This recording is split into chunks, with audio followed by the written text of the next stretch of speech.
Assalamualaikum warahmatullahi wabarakatuh.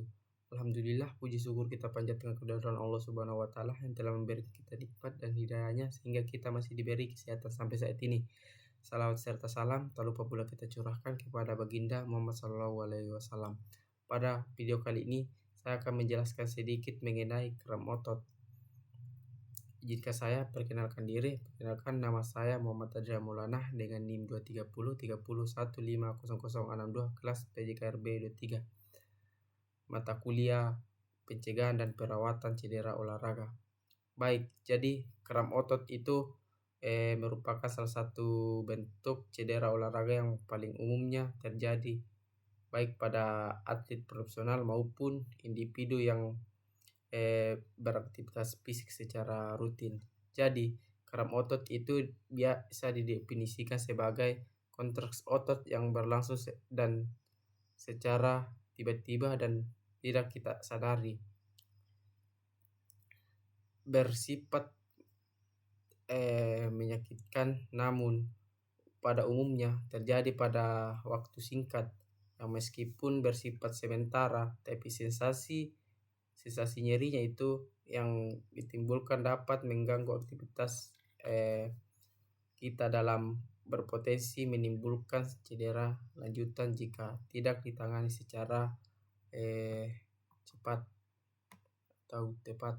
Jadi secara anatomi dan fisiologi, jadi kram otot itu sering terjadi pada kelompok otot kita yang biasa terjadi pada bitis, paha belakang maupun telapak kaki kita. Jadi kontraksi mendadak ini biasanya terjadi akibat adanya gangguan pada keseimbangan antara aktivitas dan kontraksi dan relaksi otot kita. Normalnya otot akan berkontribusi ketika dipertimbangkan oleh sistem saraf pusat dan kemudian kembali ke rileks. Namun pada kondisi tertentu pusat dan kemudian kembali ke tanggungan sehingga otot tetap dalam posisi tegang dan menyebabkan kram. Ada beberapa faktor utama dalam berkontribusi terhadap memicunya kram otot. Contoh pertama dehidrasi. Ketika hidrasi tubuh kehilangan banyak cairan, misalnya saat berolahraga tanpa cukup asupan air, volume udara itu akan memicu sehingga aliran oksigen dan nutrisi otot itu terganggu. Hal ini terdapat memicunya kontraksi otot yang tidak normal. Jadi faktor kedua itu kelelahan otot, yang dimana kelelahan otot itu terjadi ketika dipaksa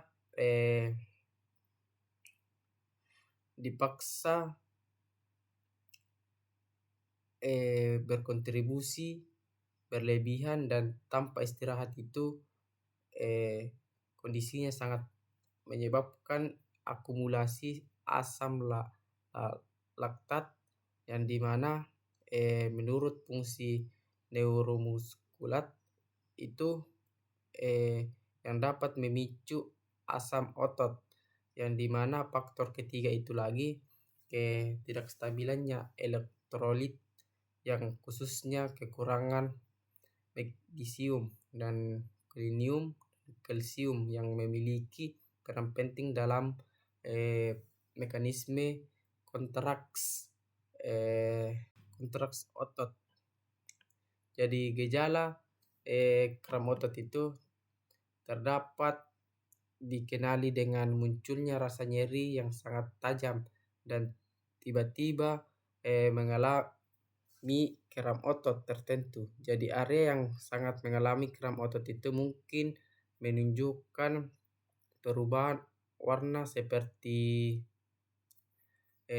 kemerahan ataupun tampak kebiruan, disertai dengan sensasi kaku dan kesulitan untuk digerakkan. Jadi tidak jarang setelah kram reda itu penderitaan itu masih merasa kelelahan otot. Jadi pegal di area tersebut selama beberapa jam.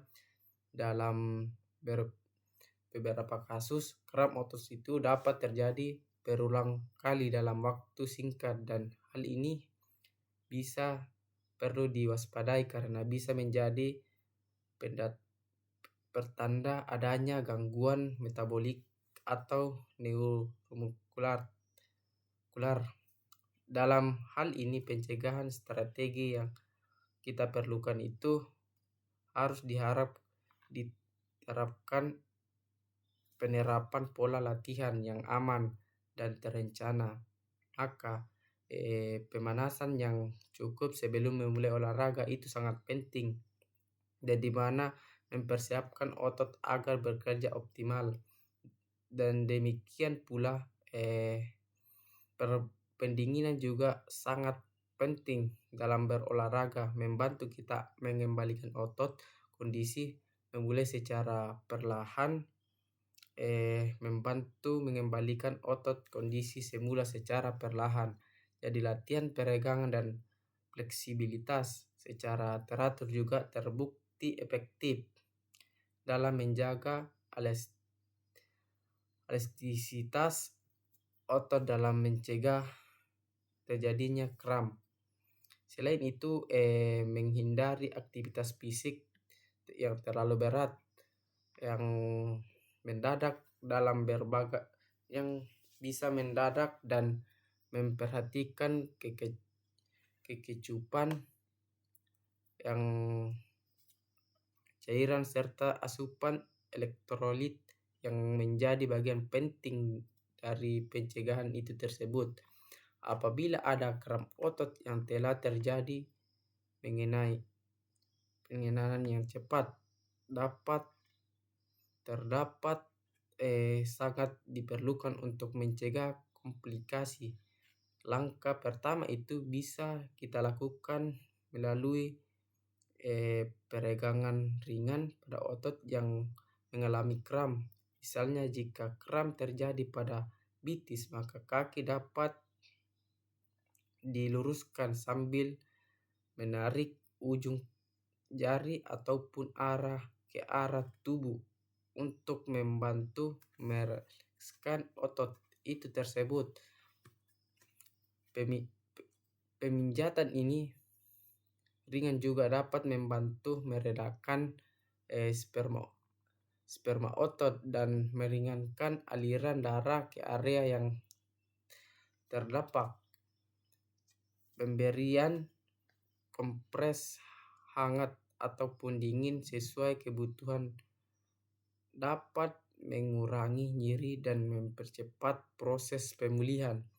Bila diperlukan, obat pereda nyeri seperti paracetamol ataupun ibuprofen secara relaksan otot itu dapat digunakan sesuai anjuran tenaga medis, dan kasusnya itu bila kram bersifat parah itu sangat sering berulang.